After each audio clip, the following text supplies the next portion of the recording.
Hello दोस्तों, स्वागत है आपका आपके यूट्यूब चैनल पे। जैसा कि पिछले वीडियो में हम लोगों ने कॉन्स्टिट्यूशन के 50 क्वेश्चन जो इम्पोर्टेंट क्वेश्चन थे उसको सॉल्व कर लिए थे।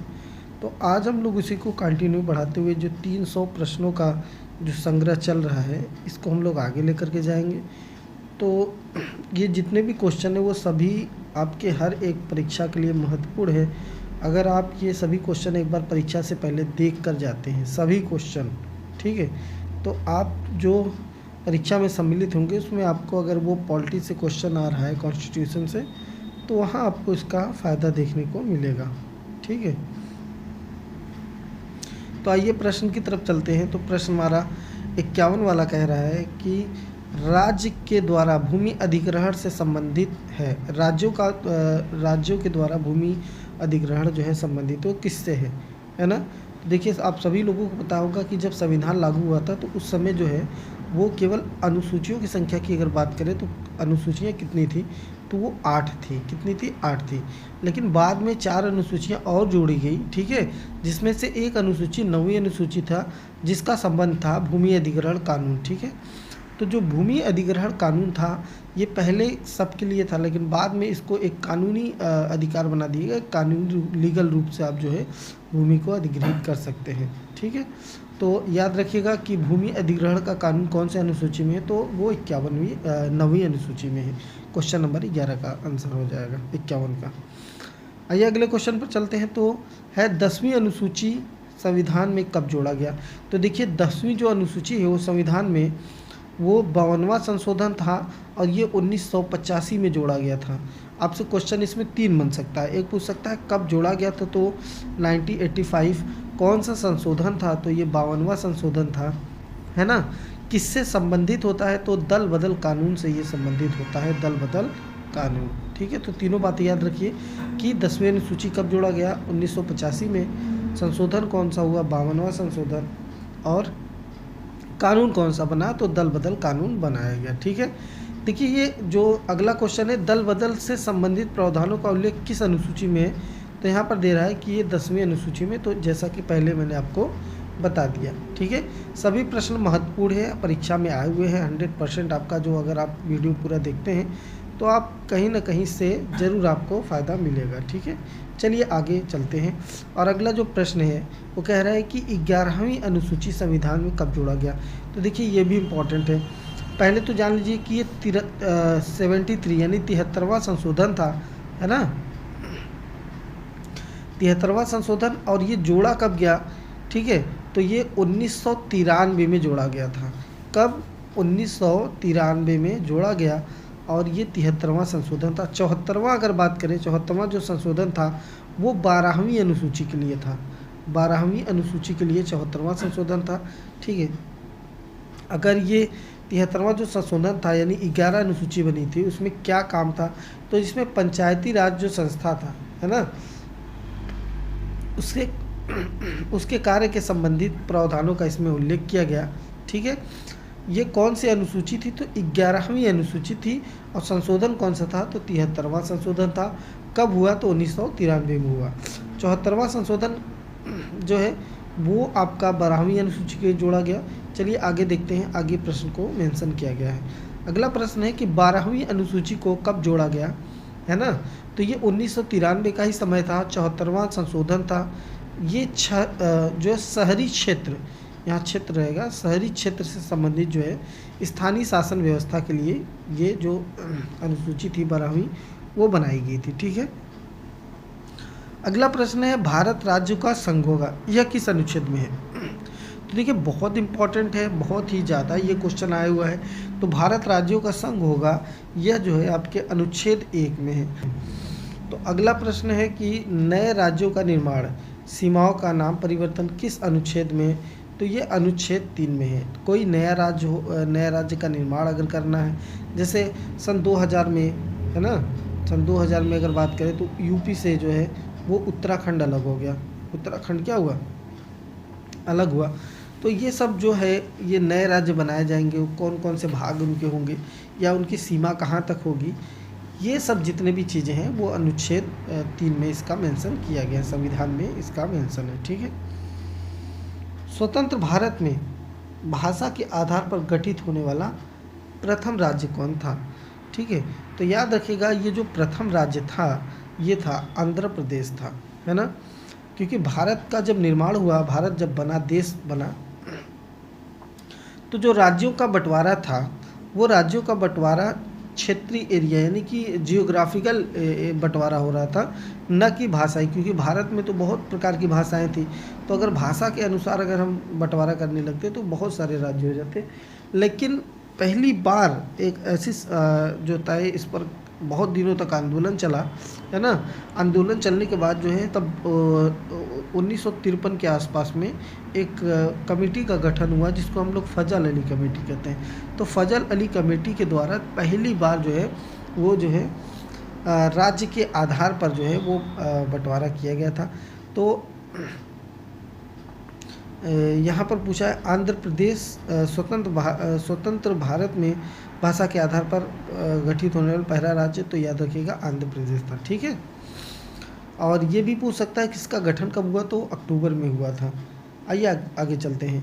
राज्य का पुनर्गठन आयोग के अध्यक्ष कौन थे? तो अभी हमने बताया 1953 में फजल अली कमेटी बनी थी और इसके अध्यक्ष कौन थे? फजल अली थे। ठीक है, अगले प्रश्न पर चलते हैं।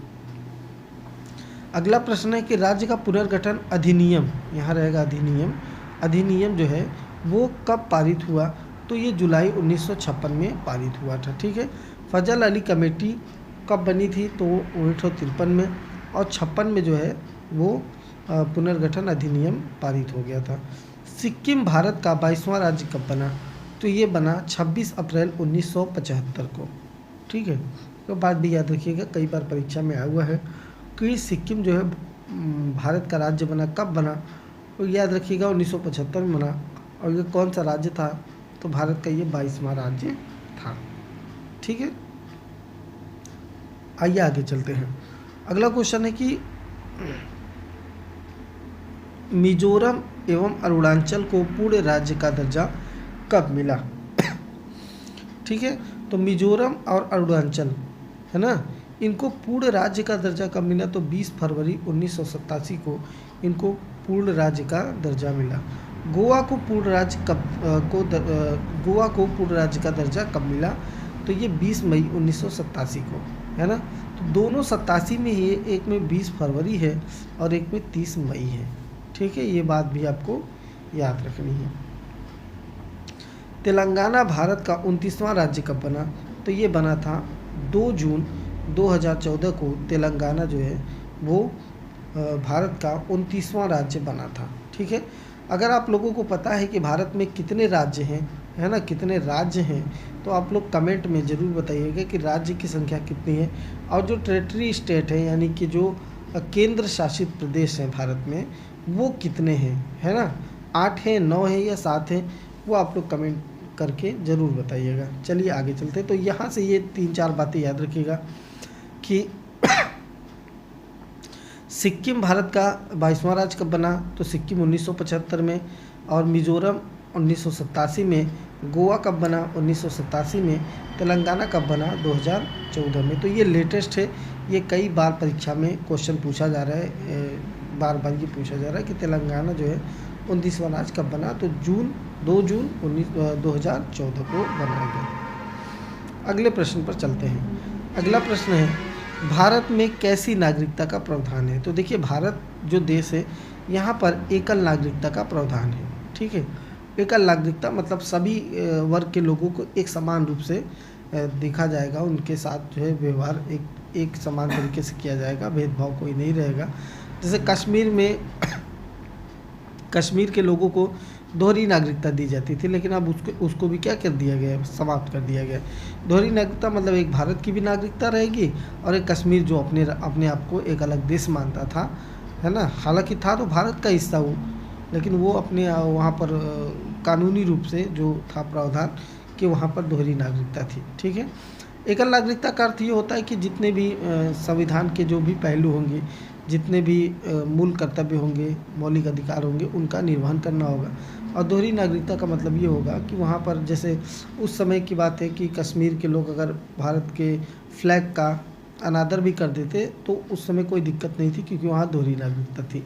लेकिन एकल नागरिकता का मतलब हम ऐसा कुछ भी नहीं कर सकते जो देश के अहित में कार्य हो। ठीक है,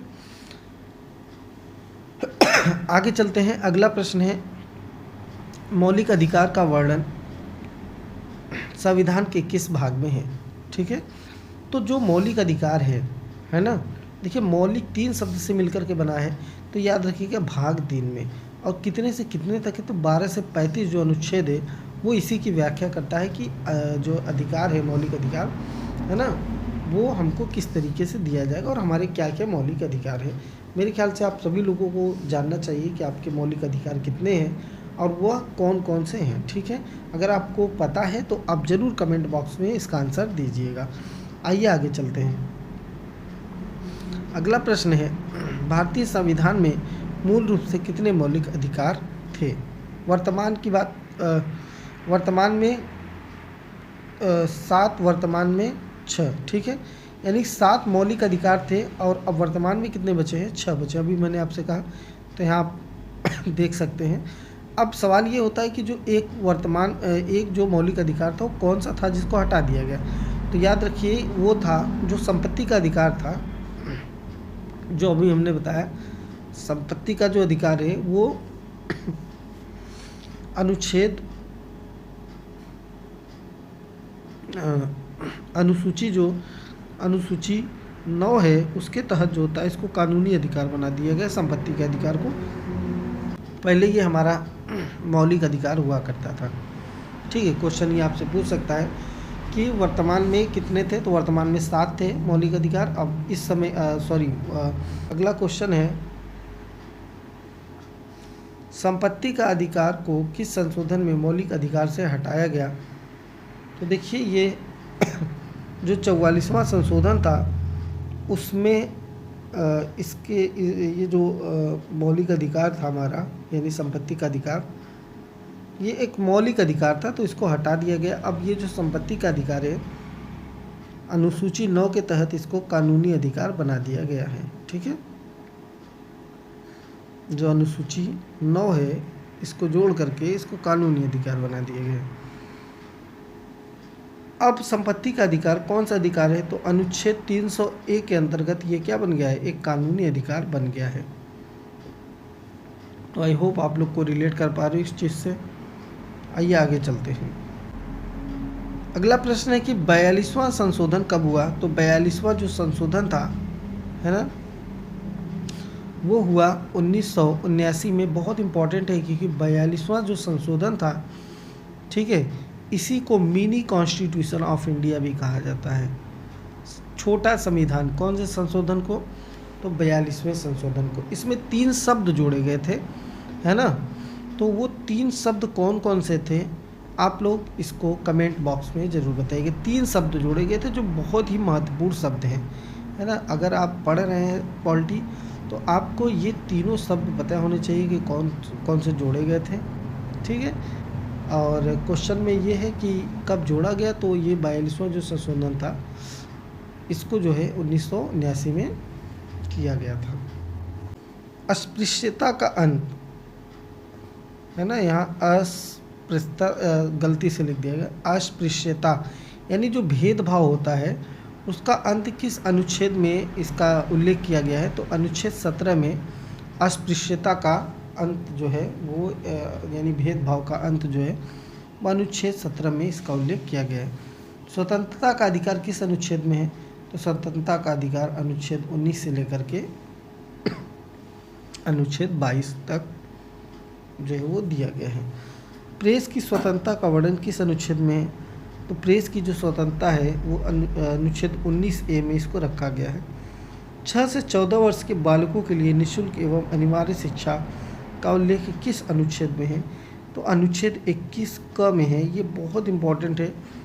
अगर आप किसी भी परीक्षा की तैयारी कर रहे हैं, जैसे खास करके टीचर की तैयारी कर रहे हैं, तो इसमें ये क्वेश्चन बहुत बार आया हुआ है कि 6 से 14 वर्ष के बच्चों के लिए निःशुल्क एवं अनिवार्य शिक्षा का उल्लेख किस अनुच्छेद में है? तो अनुच्छेद 21 क में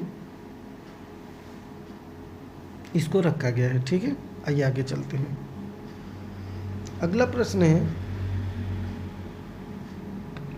किस अनुच्छेद के अंतर्गत 14 वर्ष से कम उम्र के बच्चों को कल कारखानों में काम करवाना कानूनन जुर्म या अपराध है? तो याद रखिए, किसी भी बच्चे को जो 14 वर्ष से कम अगर हैं, उनको अगर हम काम करवाते हैं तो वो बाल मजदूर के अंतर्गत आ जाएगा। और जो इसके खिलाफ, जो अनुच्छेद 14 इसके खिलाफ बात करता है कि बच्चों को जो है पढ़ने का पूरा अधिकार है, उनकी मानसिक और जो शारीरिक जो बदलाव है, यानी जो उनके अंदर परिवर्तन आ रहा है, वो अच्छे से विकसित होना चाहिए। ठीक है, तो इसलिए कानूनन जुर्म है कि अगर हम 14 वर्ष से कम बच्चों को कोई भी काम कराते हैं। किसके अंतर्गत मना किया गया? अनुच्छेद 24 के अंतर्गत इसे मना कर दिया गया है। अगला प्रश्न है, किस अनुच्छेद में मानव के व्यापार और बंधुआ मजदूर को निषेध बताया गया है? तो देखिए, मानव के व्यापार और बंधुआ मजदूर को निषेध बताया गया अनुच्छेद 23 में बताया गया। इसको संविधान के उपचारों का अधिकार है। कौन सा है जो संविधान के उपचारों का अधिकार है? तो अनुच्छेद 32 को संविधान की आत्मा भी कहा जाता है। अनुच्छेद 32 जो है संविधान के उपचारों का अधिकार है। यह बात किसने कही थी, संविधान की आत्मा?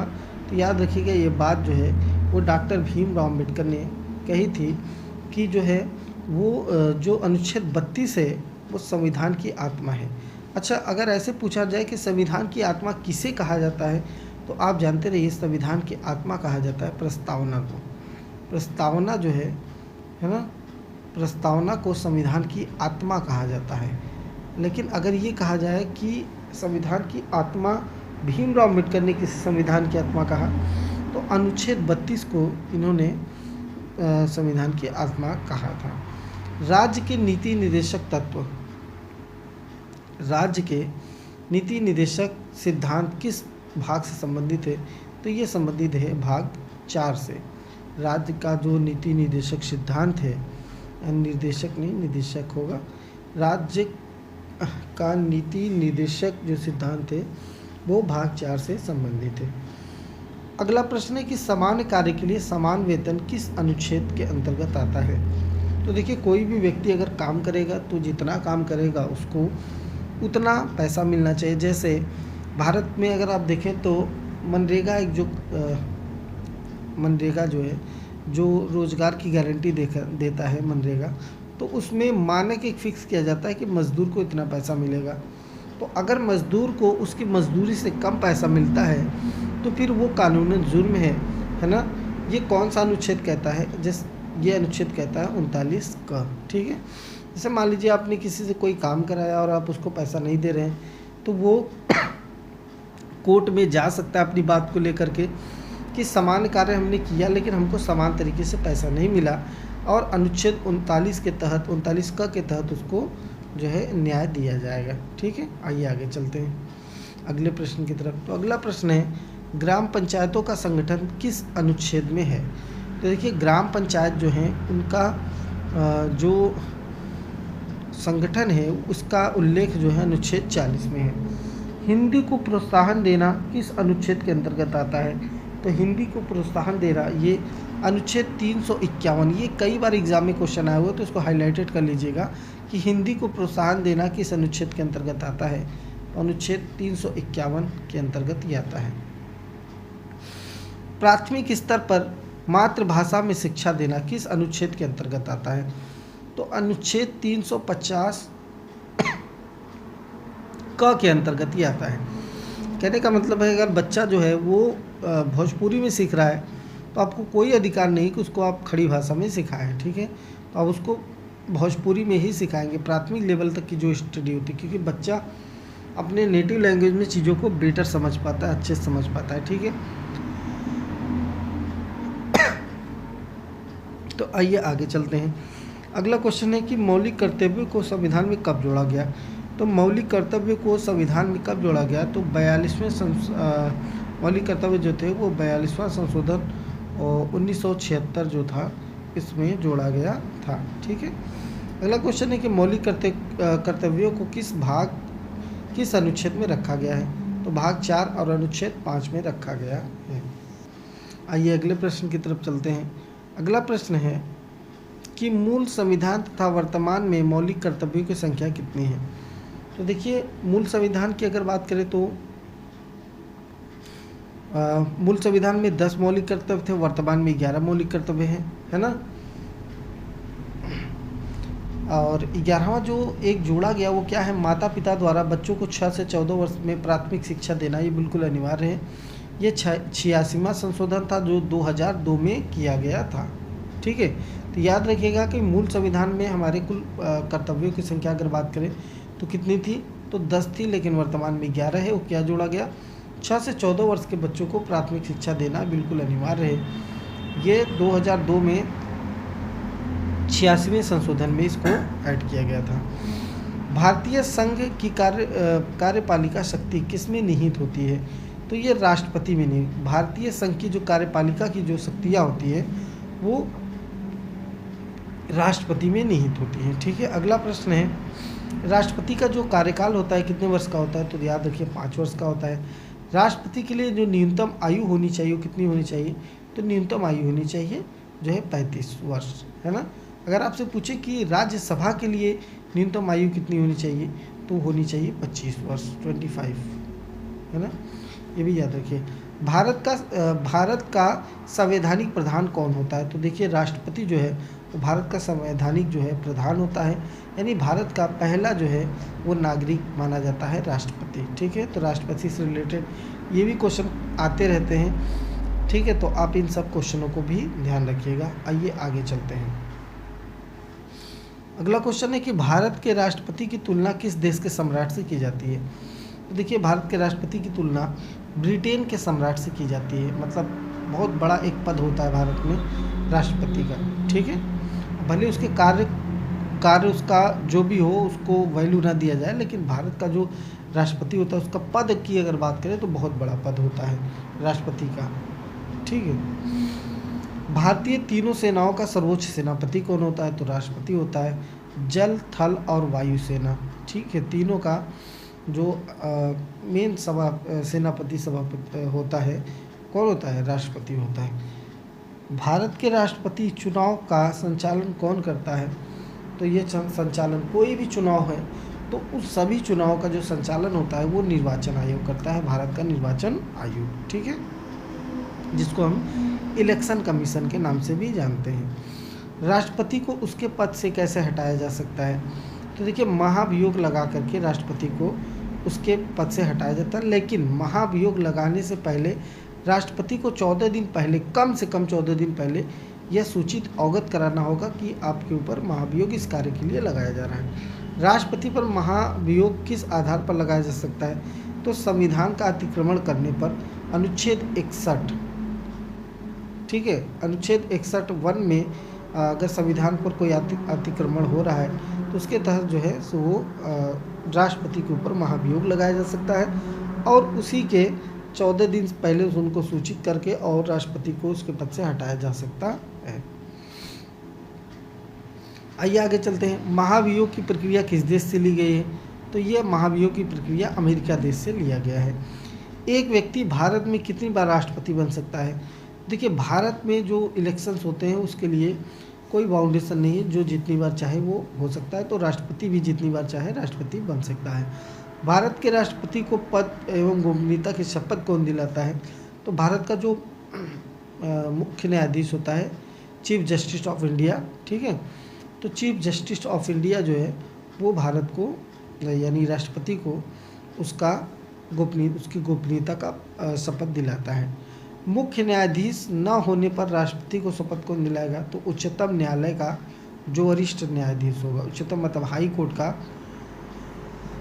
जो वरिष्ठ न्यायाधीश होगा वो राष्ट्रपति को शपथ दिला सकता है। कब, जब मुख्य न्यायाधीश नहीं होगा तब। राष्ट्रपति अपना इस्तीफा किसे सौंपेंगे, देखिए जो आपका राष्ट्रपति होते हैं वो अपना इस्तीफा तो सौंपते हैं उपराष्ट्रपति को। अगर बात आ जाए कि उपराष्ट्रपति अपना इस्तीफा किसको सौंपेंगे, है ना, तो आप क्या बताएंगे, तो उपराष्ट्रपति अपना इस्तीफा राष्ट्रपति को सौंपते हैं, राष्ट्रपति को।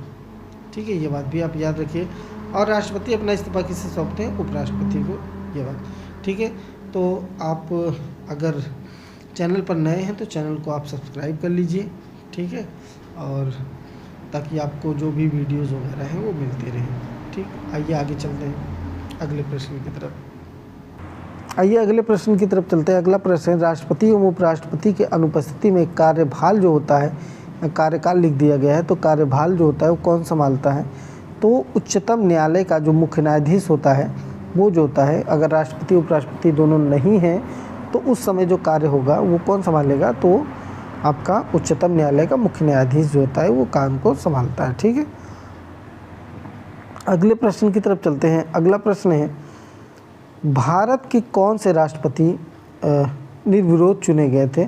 तो देखिए, एक ही राष्ट्रपति हैं जो नीलम संजीव रेड्डी हैं, इनके खिलाफ कोई नहीं आया था चुनाव में, तो इनको जो है वो निर्विरोध घोषित कर दिया गया था। भारत के किस राष्ट्रपति की मृत्यु पद पर रहते हुए? तो डॉक्टर जाकिर हुसैन जो थे, ये अपने राष्ट्रपति पद पर जब थे तभी इनकी मृत्यु हो गई थी। राष्ट्रपति की रिक्ति को कितने माह में भरना अनिवार्य है? तो देखिए, राष्ट्रपति अगर देश में नहीं है तो इस जो रिक्त पद खाली है तो उसको 6 महीने के अंदर आपको भरना होगा। अगर आप नहीं भरते हैं तो जो होता है दिक्कत आ सकती है, यानी 6 महीना एकदम लास्ट होता है, कंपलसरी रूप से भरा ही जाना है उसमें। वित्त बिल के लिए किसकी स्वीकृति अनिवार्य है? तो देखिए, कोई भी वित्त बिल अगर पारित हो रहा है ना, तो उसके लिए राष्ट्रपति स्वीकृत करना अनिवार्य है। तो राष्ट्रपति जब तक सिग्नेचर अपना नहीं, हस्ताक्षर जब तक वो नहीं करता है, ठीक है, तब तक जो है वो स्वीकृति नहीं मिलने वाली है। आइए अगले प्रश्न पर चलते हैं। अगला प्रश्न है, राष्ट्रपति का वेतन कितना होता है? तो राष्ट्रपति का जो वेतन है वो 5 लाख प्रति माह होता है, यानी 5 लाख रुपए प्रति महीने होता है। आइए अगले प्रश्न पर चलते हैं। भारत के महान्यायवादी की नियुक्ति कौन करता है? तो ये करता है राष्ट्रपति। वह कार्यवाहक राष्ट्रपति जो उच्च न्यायालय का मुख्य न्यायाधीश रहा हो, है ना, यानी वो राष्ट्रपति कौन है जो उच्च न्यायालय का मुख्य न्यायाधीश भी रहा हो? तो एम हिदायतुल्लाह जो थे वो मुख्य न्यायाधीश भी थे और राष्ट्रपति भी हुए थे। ठीक है, अगले प्रश्न पर चलते हैं। अगला प्रश्न है, किसी भी आक्रमण पर युद्ध की घोषणा कौन करता है? तो राष्ट्रपति करता है। अभी हमने बताया राष्ट्रपति जो होता है वो 3 सदन का 3 जो होता है वो आपका रक्षा का जो होता है मालिक होता है। वायु जो सेना होती है, जल सेना और थल सेना, तीनों का जो मालिक होता है ना, वो कौन होता है? सेनापति कौन होता है? तो राष्ट्रपति होता है। अध्यादेश जारी करने का अधिकार राष्ट्रपति का कौन सा अधिकार है? तो देखिए, अध्यादेश जारी करने का जो अधिकार है राष्ट्रपति का, ये विधायी अधिकार है ना। अगले प्रश्न की तरफ चलते हैं। अगला प्रश्न है, लोकसभा को भंग करने का अधिकार किसको है? तो लोकसभा जो है उसको भंग कौन कर सकता है? तो लोकसभा जो है वो राष्ट्रपति ही भंग कर सकता है और कोई नहीं कर सकता।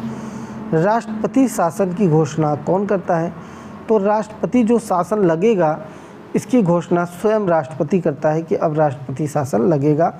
देश में प्रधानमंत्री या जो भी चीज़ें अगर अनौपचारिक रूप से हो रही है देश में तो उस समय राष्ट्रपति शासन लग जाता है। अगला प्रश्न है कि महाभियोग जो है वो किस सदन द्वारा लगाया जा सकता है? तो यह किसी भी सदन के द्वारा लगाया जा सकता है, चाहे वो लोकसभा हो या राज्यसभा, यानी उचली सदन और निचली सदन दोनों, लोकसभा या राज्यसभा में से कोई भी जो है महाभियोग लगा सकता है। लोकसभा को निचली सदन और राज्यसभा को उच्च सदन का दर्जा दिया गया है। ठीक है, आगे चलते हैं। अगला प्रश्न है, भारत का राष्ट्रपति किसके द्वारा चुना जाता है? तो सांसदों और विधायक सदस्यों द्वारा जो है भारत का राष्ट्रपति चुना जाता है। भारत की प्रथम महिला राष्ट्रपति कौन थी? तो महिला राष्ट्रपति की अगर बात की जाए तो महिला राष्ट्रपति जो है प्रतिभा सिंह पाटिल। अगर आपसे ये पूछ लिया जाए कि भारत की प्रथम महिला प्रधानमंत्री कौन, तो इंदिरा गांधी थी। ठीक है, तो इंदिरा गांधी जो है भारत की पहली महिला प्रधानमंत्री थी। अगर ये आपसे पूछ लिया जाए कि भारत की पहली महिला मुख्यमंत्री कौन थी, तो ये भी याद रखिएगा, सुचिता कृपलानी थी, है ना, सुचिता कृपलानी, जो उत्तर प्रदेश की मुख्यमंत्री, यूपी की मुख्यमंत्री बनी थी सुचिता कृपलानी। ठीक, आइए आगे चलते हैं।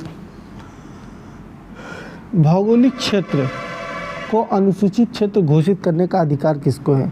कोई भौगोलिक क्षेत्र है उसे अनुसूचित क्षेत्र घोषित करना है, तो ये किसका अधिकार है?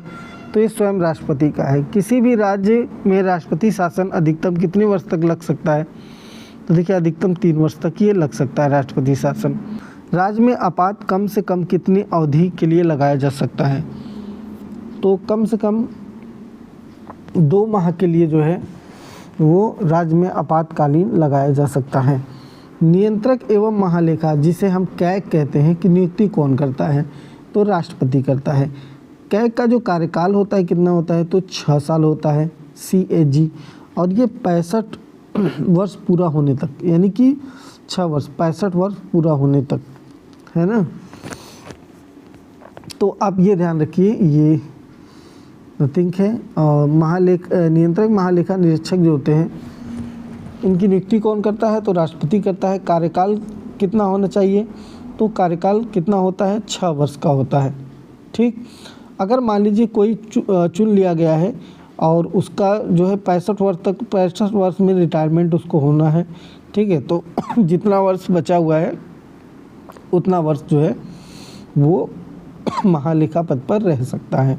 लोक धन की निगरानी के लिए संसदीय प्रहरी जैसे वॉच डॉग के रूप में किसकी नियुक्ति की जाती है? तो कैग की नियुक्ति की जाती है लोक धन निगरानी के लिए। ठीक है, आइए आगे चलते हैं।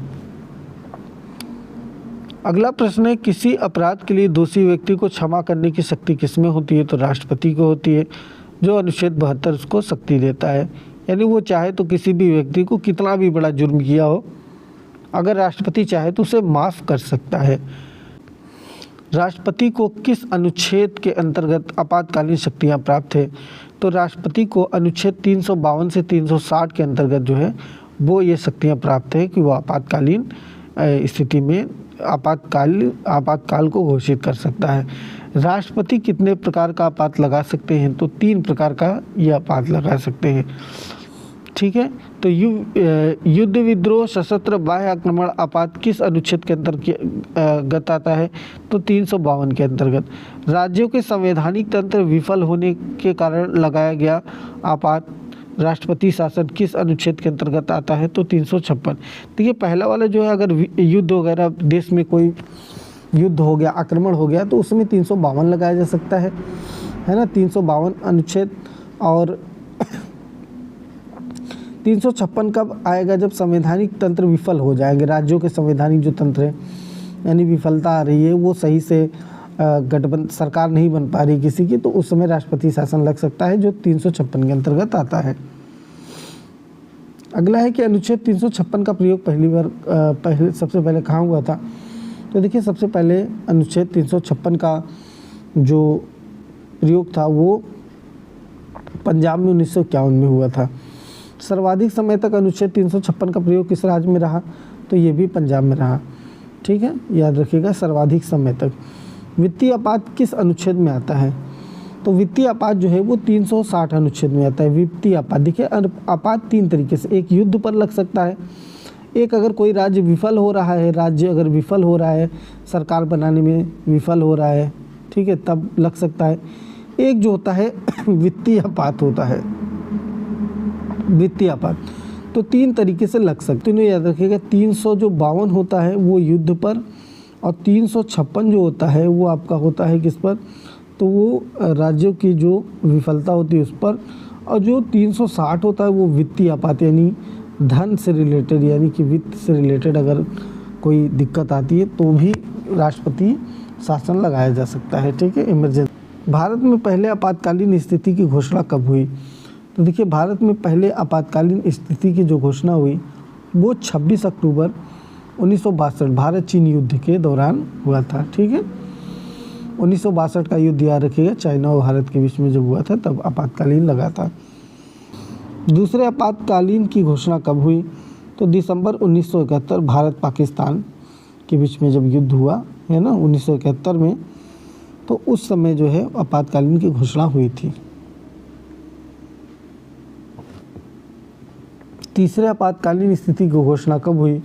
तो जून 1975 में हुई। राष्ट्रपति चुनाव के लिए कितने प्रस्तावक एवं अनुमोदक होते हैं? राष्ट्रपति चुनाव के लिए तो कम से कम 50 + 50, यानी 50 प्रस्तावक होने चाहिए, 50 अनुमोदक होने चाहिए राष्ट्रपति चुनाव के लिए। ठीक है। दूसरे देशों के साथ कोई संधि या समझौता किसके नाम से किया जाता है? मान लीजिए भारत जो है वो चाइना से कोई समझौता करना चाहता है, तो वो समझौता जो रहेगा वो किसके नाम से? भले प्रधानमंत्री मिलने जाएंगे, लेकिन जो समझौता होता है वो भारत के राष्ट्रपति के नाम से ही होता है। राष्ट्रपति किस सूची के विषय पर अध्यादेश जारी कर सकता है? तो राष्ट्रपति जो है संघ व समवर्ती सूची पर अध्यादेश जारी कर सकता है। राष्ट्रपति कुल कितने सदस्यों को लोकसभा और राज्यसभा के लिए मनोनीत करता है? तो 14 टोटल करता है राज्यसभा और लोकसभा के लिए। ठीक है। अब मतलब राष्ट्रपति जिसको चाहे वो अपना चुन सकता है, 14 उसके हाथ में होते हैं राज्यसभा और लोकसभा के लिए। राष्ट्रपति शासन कम से कम कितनी अवधि के लिए लगाया जा सकता है? तो 2 माह के लिए कम से कम लगाया जा सकता है और अधिकतम 3 वर्ष तक। 2 बार राष्ट्रपति कौन बना था? तो 2 बार राष्ट्रपति बनने वाले व्यक्ति थे डॉक्टर राजेंद्र प्रसाद। ठीक है, डॉक्टर भी लगा सकते हैं, डॉक्टर राजेंद्र प्रसाद। उपराष्ट्रपति का कार्यकाल कितना होता है? तो उपराष्ट्रपति का भी कार्यकाल 5 वर्ष का होता है। उपराष्ट्रपति को शपथ कौन दिलाता है? तो देखिए, उपराष्ट्रपति को शपथ दिलाता है राष्ट्रपति, और राष्ट्रपति को शपथ कौन दिलाता है? तो मुख्य न्यायाधीश जो होते हैं वो दिलाते हैं। राष्ट्रपति अपना इस्तीफा किसको सौंपता है? तो उपराष्ट्रपति को। और अगर बात की जाए उपराष्ट्रपति अपना त्यागपत्र यानी अपना इस्तीफा किसको देते हैं? तो वो राष्ट्रपति को देते हैं। ये बात आपको याद रखनी है। आइए आगे चलते हैं। अगला प्रश्न है, उपराष्ट्रपति का चुनाव संसद के किस सदन में होता है? तो दोनों सदनों में इसका चुनाव होता है। उपराष्ट्रपति का वेतन कितना होता है? तो 4 लाख प्रति माह, और राष्ट्रपति का 5 लाख था। भारत के पहले उपराष्ट्रपति कौन थे? तो डॉक्टर सर्वपल्ली राधाकृष्णन जो थे वो भारत के पहले उपराष्ट्रपति थे। राज्यसभा का पदेन सभापति कौन होता है? तो राज्यसभा का जो पदेन सभापति होता है वो कौन होता है? तो उपराष्ट्रपति होता है। जैसे अगर अभी बात करें तो राज्यसभा का पदेन सभापति कौन है? तो जगदीप धनखड़ हैं, जगदीप धनखड़। ठीक है, आप देखते होंगे वहाँ पर। तो पदेन सभापति होते हैं कौन? उपराष्ट्रपति। उपराष्ट्रपति के चुनाव से संबंधित कोई विवाद का निपटारा कहाँ होता है? तो सर्वोच्च न्यायालय। अगर उपराष्ट्रपति से रिलेटेड कोई विवाद हो गया तो ये कहाँ पर ये मैटर जाएगा? तो ये सर्वोच्च न्यायालय में ही जाएगा। आइए आगे चलते हैं। अगला प्रश्न है, उपराष्ट्रपति का पद भारतीय संविधान की किस अनुच्छेद के अंतर्गत होता है? तो अनुच्छेद 63 के अंतर्गत ये बताया गया है कि भारत का जो है वो एक उपराष्ट्रपति भी होगा। मंत्री परिषद का प्रधान कौन होता है? तो प्रधानमंत्री। देखिए, मंत्री परिषद जो होता है, मंत्रियों का गठन जो होता है वो प्रधानमंत्री के अधीन होता है, इसलिए प्रधानमंत्री जो होता है मंत्री परिषद का क्या होता है? प्रधान होता है। प्रधानमंत्री की नियुक्ति कौन कराता है? तो आप लोगों ने देखा होगा जब भी शपथ ग्रहण होता है तो राष्ट्रपति जा करके जो है प्रधानमंत्री की का जो है तो नियुक्ति पत्र देता है, शपथ ग्रहण कराता है। प्रधानमंत्री अपना इस्तीफा किसे देगा? तो भाई जो आपका जिसने शपथ ग्रहण कराया है प्रधानमंत्री उसी को अपना इस्तीफा देंगे, तो राष्ट्रपति को अपना इस्तीफा सौंपते हैं। मंत्रिपरिषद सामूहिक रूप से किसके प्रति उत्तरदायी होता है? मंत्रिपरिषद। तो देखिए, मंत्रिपरिषद लोकसभा जो होता है वो उसके प्रति उत्तरदायी होता है, लोकसभा के प्रति।